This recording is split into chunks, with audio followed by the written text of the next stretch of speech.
You can tell right away when you walk onto prison grounds, when you walk into a prison, what the leadership is like in a prison.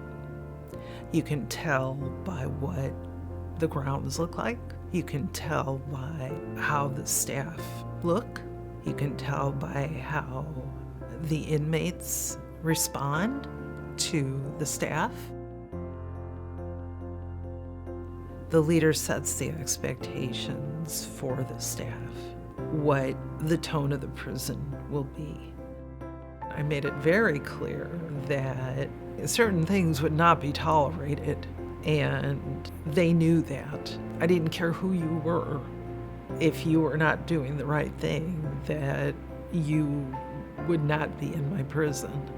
With line staff that have to interact with inmates on a daily basis, they don't always see the inmates as the possibility of them contributing to the overall betterment of the prison. I believe that it's up to the leaders to understand that that can happen.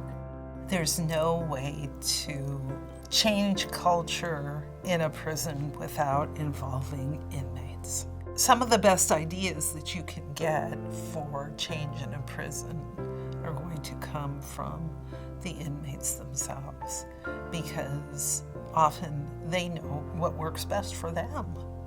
The goal was to bring the appropriate programming to the women, restoring them as female inmates, and whatever resistance I came up against, I was going to achieve that goal.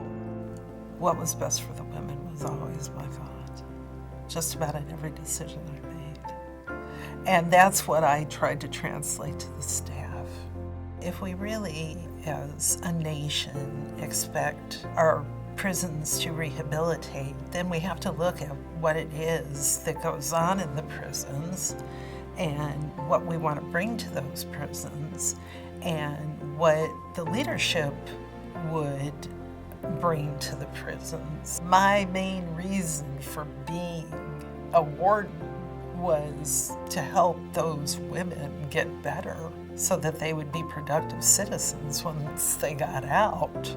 Every time an inmate paroles and does well, that's a victory.